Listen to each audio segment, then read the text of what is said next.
make sure. You know what I'm saying? Like I don't really be showing this type of stuff, man.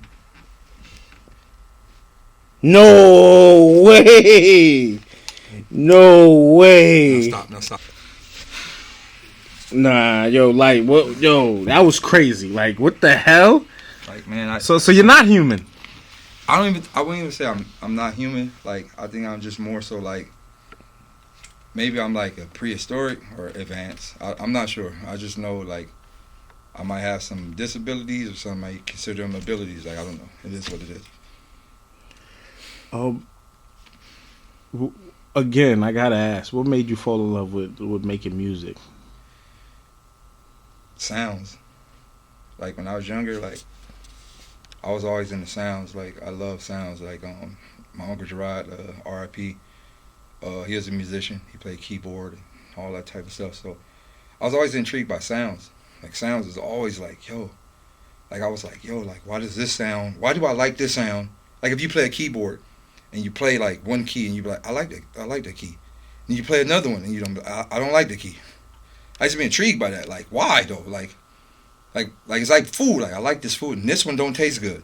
So from then, as a child, I started to go like, music does something to people's bodies. And I learned that early, like just listening to Twinkle Twinkle Little Star and all these. I'm like, yo, like these people knew something with this stuff. Like they knew this song is gonna resonate crazy. Like so they wrote it with G flat, F. They knew these things. And I didn't know how to read music till I got older. When I got older, I started to understand like Michael Jackson, and this mad, it goes mad into like, the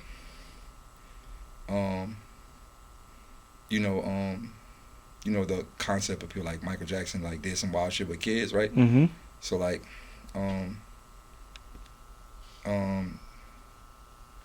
you know that song where he'd be like, "Your butt is mine," Mm-hmm. like right? Mm-hmm. That song is Niggas thought your buddy, but it's not. It's your butt is mine, right? That song is produced in F minor. Which means what to people who don't know anything about that? Or just listen to it. Okay. F minor. Like, fuck them. Wow. Chill. Yo. Come on, son. Yo, chill out, That B. nigga said, your butt is mine, and the song is in F minor is retarded. What's wrong with you, man? So when you're creating, are you thinking things like that in your head? Like that. So like, for example, when we going through beats and we listening to beats, I be hearing like, okay, that beat is in G flat. Like if I do a harmony, I gotta do it in G flat or whatever, or that beat is in F minor, or that beat in G sharp or F sharp, whatever. Like I hear these things. So songs I like F minor shit. I like G minor shit. It's like stuff that resonate with me. Gotcha. And if you notice, I be like, I listen to the beat, and as soon as I hear one in those X, Y, Z, run it.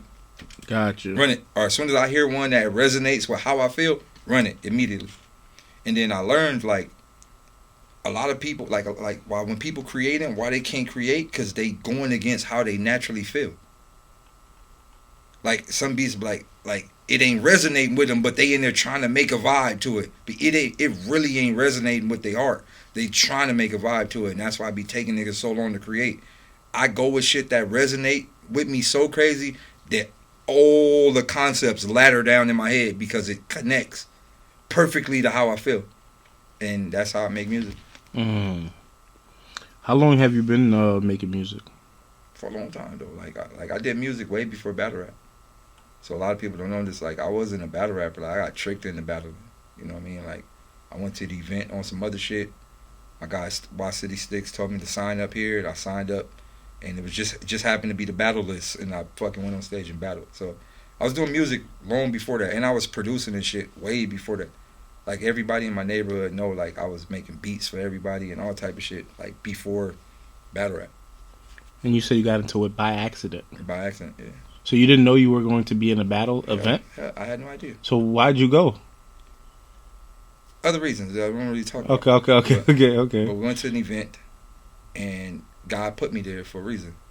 And I just so happened to battle that night. I think I battled Disaster. Your first time around? I think it was either the first or the second time or something like that. I battled Disaster. Crazy ass battle, but that was what kindled our friendship. You know, like we became friends like right after that, like the closest friends. Still my nigga to this day. Wow. Yeah, like I didn't. But the thing is, like, I grew up in the hood, like typical everybody, same story, hood, parent, drug addict, father, all whatever, typical hood nigga story, right? Mm-hmm. I'm not special. I don't want niggas be thinking they hoods. Nigga, my life was hard. It was hard. Nigga, you ain't the only nigga. Everybody struggled the same way. So, you know, we grow up without love. Most kids in the ghetto are angry, aggressive. We thugging. We run into the streets because we missing love. That's literally it. It's just love, and we get that from other places. We substitute crying with anger. Mm-hmm. I don't want to look like I'm soft inside, so I'm gonna over amplify my anger to protect the me that's hurt. Mm-hmm. So, I also fell victim to that coming up, and when I got into my very first battle I had, I remember like yesterday. I said a bar. I don't remember what bar I said. The crowd went crazy. That was my first time experiencing love from other people outside of my family. You know, in Watts, like, you grew up so angry, you mean mugging and shit, and ain't nobody about to be nice to you. You look like a goon. Nobody's gonna be nice to you, so you don't experience love nowhere.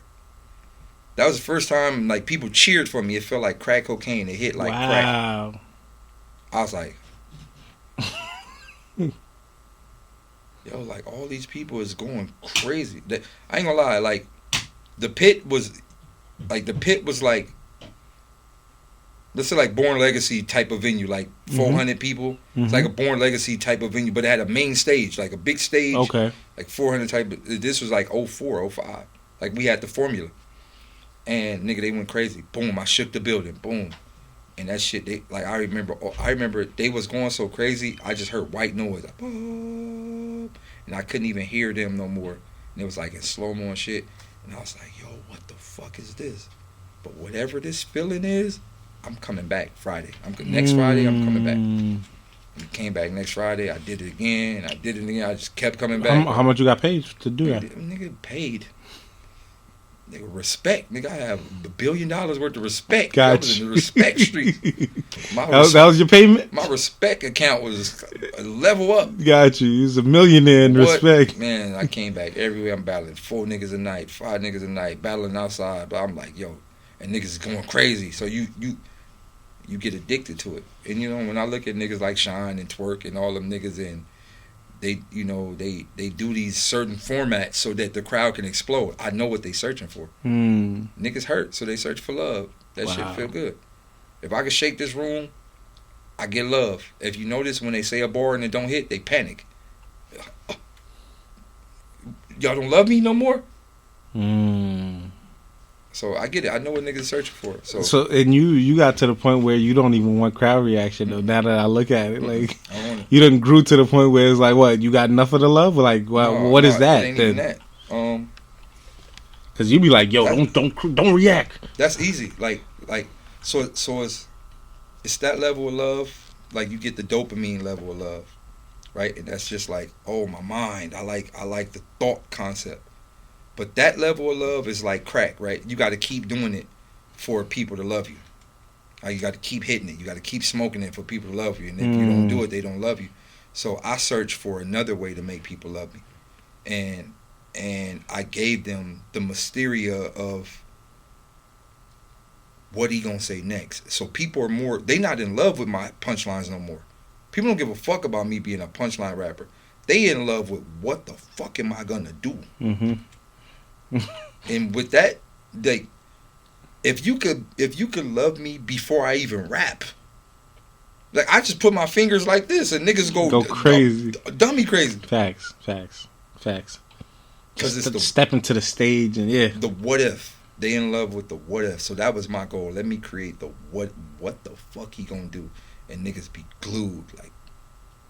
So, you know, so you kind of graduated the way that you want to receive the love, in a sense. For sure. Now, did you stop making music at that time? Yeah, I did. Like, you got so into the battle shit, you started getting the love. It was out. You just stopped doing music, like, period, cold turkey. Cold turkey. But at that moment, music had took a left turn. Okay. You know, like let's say, like, when I first started battling, like the niggas that was still on the radio, like Budden was on the radio, or Up in the Club. Him, what was that? Marcus Houston. Mm-hmm. You know, Nas. I know I can. Okay. Like Lauryn Hill. Like yeah, 04. This is a 50 era. Eve 50 Cent. Like was, yeah, the game was. The niggas was rapping on the radio, like yeah. rapping. I remember I was working at Walmart. And the game took a turn. Okay, go ahead. Continue. I was working at Walmart, bro, and I heard Soulja Boy crank that on the radio. Superman. I'm like, yo, what the fuck is this? Ain't no way in hell this on the radio. It ain't it. And I'm gonna tell you, right? All right. Then I'm working graveyard shift. The next day, that shit was on again. I'm like, this shit horrible, but the next day at work, Superman at home. I said, oh, they got me. Like I registered like subconscious programming, right? I said I didn't like it, and I heard it so much I liked it. Yeah, and then things to shake that laffy taffy. Yeah, the finger snap era. Yeah, that shit changed it. And my white tee. Yeah, the white tee. The game. I'm like, yo, it's over. Then you know all the niggas I loved, like the Corey Guns and the Red Cafes, and it was over for all. Fuck rapping. It was over. It was over. We gotta make like a hit. The labels was like, yeah, we cleaning the house. It's over. Not saying I don't know everybody's situation, but like during that era, everybody was cooked. Like not saying it was cooked, but like you know, Mickey was another one of my favorites. Mm-hmm. Like Mickey, Red Cafe, Corey Guns, Ransom. It's like it went all back underground. Like my nigga, that whole era, bro. And they was like, nah, we pushing the goofy shit now. Mm-hmm. Like all this rap shit is out of here. Mm-hmm. Vibe music. Yeah. That's it. Yeah, bro. Simple bars, catchy hooks, and a dance. It's Joe's fault. He made mood music, and then they really made mood music. Like that's your fault, Joe. God damn it, Joe. You might be the only person who can save hip hop right now, man. Joe, we need the album, Joe. Joe retired, man. I tell Joe get on this joint with me and Cole, huh? He probably do that. That'd be crazy. Yeah, I'm gonna have to cut that out now. All right, it's cool. Said chop. I gotta cut that part out. You can leave it there. You can leave that part there. Oh, okay. I didn't just say that. I did not just say what I just said. So in y'all memory, cut that part out y'all memory. Okay. That'll be fire. Yeah, but in that era, like I said, music went left. Yeah. So I was like, I'm out. If this is the shit on the radio, I ain't gonna make it. I'm out. But this the fucked up part about it. If a Joe Budden, when the radio was popping, right? Mm-hmm. If a rap nigga tried to do that, you was weak. Like it was like they was like, nah, y'all really rap, but we don't want to hear it. Yeah. But if you try to do this, you garbage. Yeah. I'm like, wait, that's not fair. Mm-hmm. Leave it for the niggas who's professionally not lyrical. Like I remember one time, and this one I knew it was real, bro. I remember one time, like I played a record. It was like a record that I would never do, and my boys was vibing out to that. And then I was like, damn, my boy like, damn, this shit hard as fuck.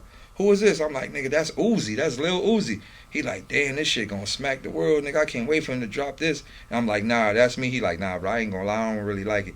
Like the moment I said it was me, his brain was like, no, you a real rapper. So since you a real rapper, you can't do. I don't like it. It's whack.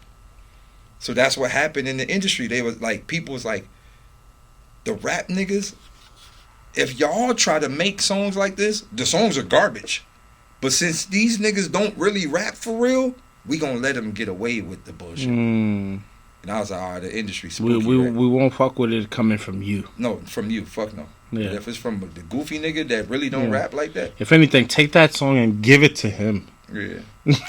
Yeah, and that's what started happening. Yeah. Like, you know, no disrespect, but like a lot of your favorite lyrical MCs are the writers of some of these other records. Yeah. Since they know how to make the format, they could go in that. They could be super lyrical, or they can make the dumb down. Left and right. We just can't rap them because the culture won't accept it. Gotcha. So if Daylyt make a yup in my white tee, they're just gonna look at you like my nigga. Battle rappers can't make music. Yeah. While singing the song that's out already. Yeah. So it's like, from that point, I was like, you know what, like, battle rap seemed to be the only place where you could remain lyrical. It was cooked for the lyrics in the music industry. I think Wayne might have been at that moment, Wayne might have been the last nigga that was going off. Facts. Right? Then later you had the Drakes or whatever. But They came later, like the Drake era, Drake, Kendrick, Cole, like that came. Fact.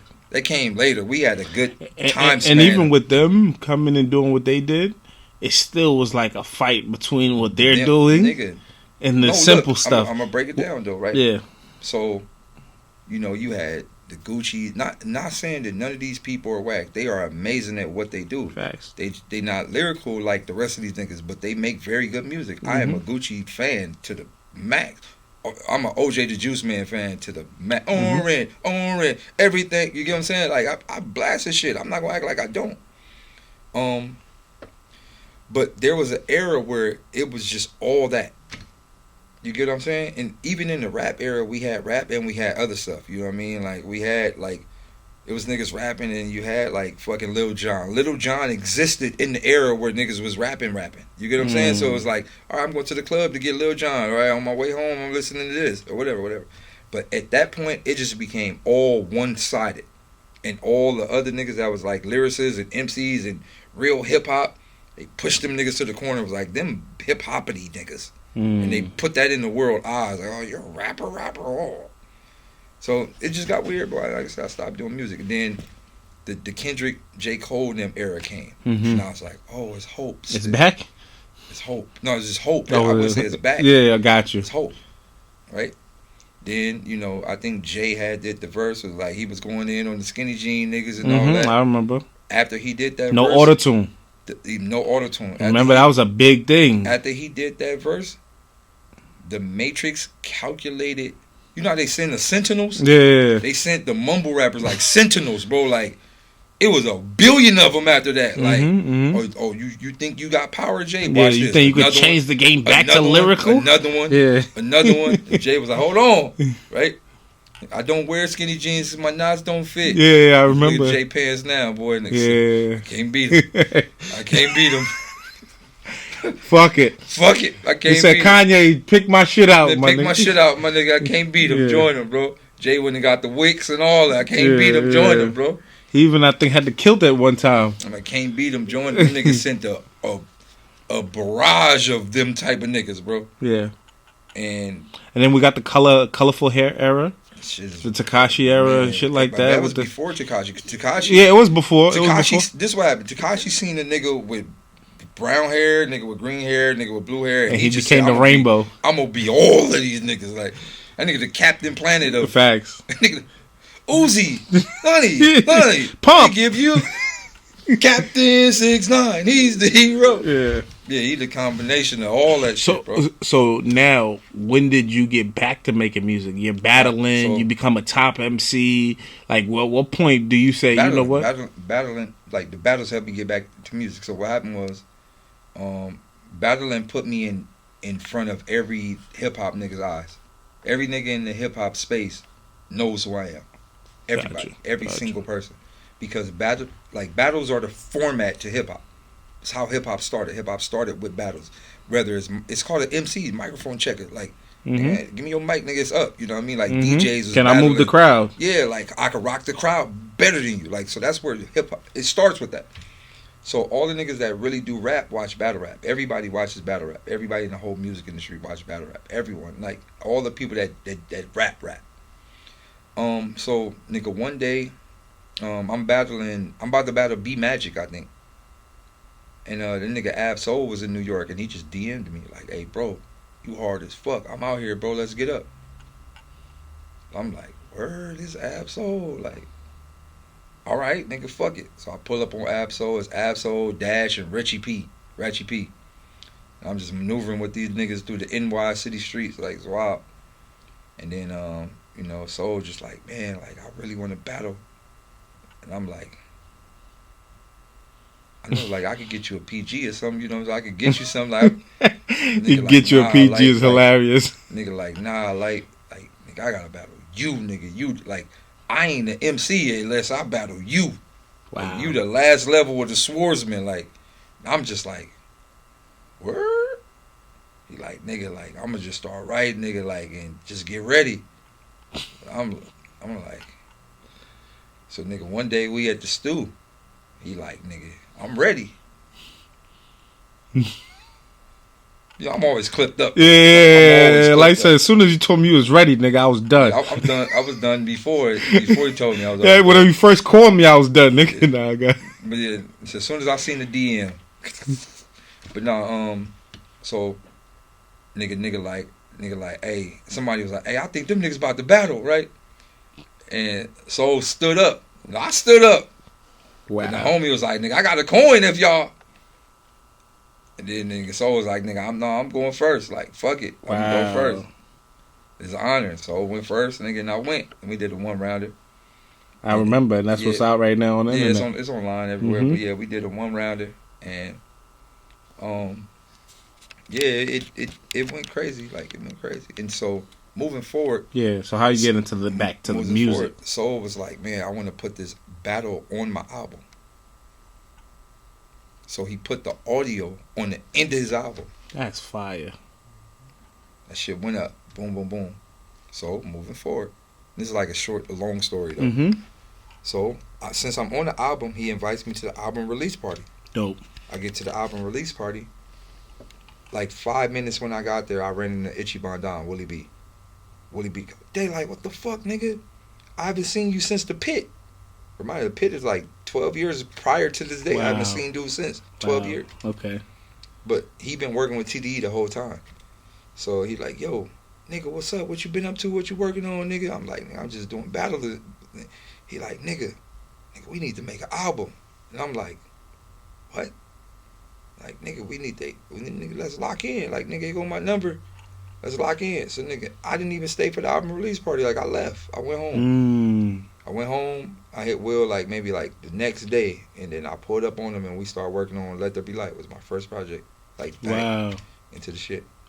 So then, how difficult, I guess, in a sense, or like, was it? Okay, it was easy to get back in there. It was like the first 2 tracks was kind of rusty. Okay. Which was in the first track is Last Breath. That was the first song I did when I went to would it be? Last Breath is out online. So the first track I did, and then I think I followed up with like Girl Shit and a few more things. But it was like a lot of like he was like, yo, take the aggression out for this song. This song is about the ladies. All right, let's do a female song, which is song Queen. So he had the ideas, and he gave me a concept for this project. So we worked on that. It did what it did. This is the thing. Energy, like certain energy, if your energy right, it could transfer and inspire other people. My energy was so crazy, I kept telling Will, nigga, I remember when you used to rap. Like, cause Will used to rap too. I'm like, yo, I remember when you used to rap. Like, he like, nah, I'm done, bro. Like, I just make beats now. And I'm like, nah, nigga, you gotta dust your cape off, nigga. I need you to jump on the song with me. Remind you, Will ain't rapped in like 10, 15 years prior to this. Dust his cape off. You jump on the track with me. I'm like, Will, this track crazy. Maybe we should do a few more. We did like maybe 8 or 9 more. Then we put a project out called Heroes. In the process of us doing the project, he was like, yo, maybe we should get Punch on one of these shit. He got Punch on Brown Paper Bag. A song called Brown Paper Bag. And y'all knew Punch at that time? No, Willie B knew Punch. Okay, but you didn't know Punch. I didn't know Punch. Okay. So when me and Punch connected and Punch heard Let There Be Light and all that type of stuff, that's when the pot started rolling. Punch like, oh, this nigga actually can make records. You know what I mean? And we just started working. Bro. Then before you know it, like, me and Ichiban Energy brought Punch in. Me, Punch, and Ichiban Energy helped, like, not help birth Room Full of Mirrors, but it was like the start of it. It was like the core start of us working like that. So, like, one thing led to another, and that led me there. Now, I can't even say here. I can't even say where I'm at. I can't tell you. Yeah, right. To the next. I wonder how the trees sound. Like, you ever heard a tree? What does that sound? Like weed? Yeah. Like smoking that good old tree? Have you ever listened to a tree and just wonder how the tree sound? Nah, I actually never even thought about that. Yeah. Well, I didn't even know trees could talk. You'll never know where I'm at. When you start working with Punch, like, one thing I can say is you and him seem to have a really interesting relationship as far as like how y'all building with your career. Yeah. On the music side of things, like, you know, I'm sure he's familiar with your antics, the crazy things you've done, and things like that. How does that work between you and Punch as far as like pushing you and branding you, does he tell you like, yo, like, man, you doing too much crazy stuff, or just chill out? If you notice, if you really pay close attention, you notice how my whole brand switched up. 100%. I noticed. Yep. Yeah, my brand switched up crazy. Like, I'm a little more mystique now. Mm-hmm. You barely. The other day, I couldn't find no pictures of you on the fucking internet. Yeah, like, I'm mystique now. Like, I duck off a lot. You know, as y'all see, I haven't did no more Vlad TV interviews. Was that a conscious thing? Nah, it wasn't. I want to do them. Okay. I mean, it was punch like, nah, just like, trust me, just chill out. Like, you already put in enough work on the internet. You don't need to put in no more. Like, you. And when I chilled out, all old shit is going re-viral. Got you. Like, got you. The old work is going crazy. Old work is going crazy right now. Yeah, I think one of your rounds for Tay-Rock just keeps popping up on Twitter every other day. Over and over, 2 million, 1 yeah, million. Like, in a day. Brand over and over. Just keep getting millions over and over and got over you. and over. So he was like, yo, like, fall back on this. Or if I'm doing something online, he'd be like, yo, fall back. Like, and this is a man that understands branding. He understands branding. He understands how to make not a lister. He understands how to make one of them ones. He have them. You got to think Kendrick, Q, fucking Soul, SZA. Those are all under his umbrella. Wow. So the man knows how to make. He knows how to make the ones. He knows how to take that diamond and make it diamond cutter. Beautiful. He's a diamond cutter for sure. Got you. And but he was saying, like, the only difference is you're not a diamond. Like, you like this wild ass rock that fell from space. Wow. So I got to figure out, like, you know, like, what tools to use to even fucking mold you. What was that shit that you had in Wakanda? Yeah, like vibranium. Vibranium, yeah. You like vibranium? Yeah, like, I don't even know how to, like, so, but he figured it out. And he said, I know how to mold you. I just got to I got to let you sit. I'll create the space for you. So he created a space for me to exist in. So he made, like, you know, hey, Day, this is your route, this is your studio, this is your time. Just go in there and grow. So I'm just in there baking like vibranium, just getting stronger and stronger. Then, like, my electrical parts are connecting to other components. I'm playing. And that's the thing. Like, he knows, like, I'm mad talented. And if it's something I don't know, I'm going to try to figure it out. So what he did was, he was like, I'm going to just put this nigga in the room with the pieces he need. I'm not going to say too much because I know he'll figure it out. Like, you know, octopuses, they'll figure it out. Like, I'm in the bottom, all right, I'm going to spin the top and get out. Or I'm going to figure it out. So that's kind of how my body and my brain work. Like, I'll grab everything I need in this room to figure it out. So he gave me the space to grow, bro, and I just been growing. Like, just growing. Crazy, bro.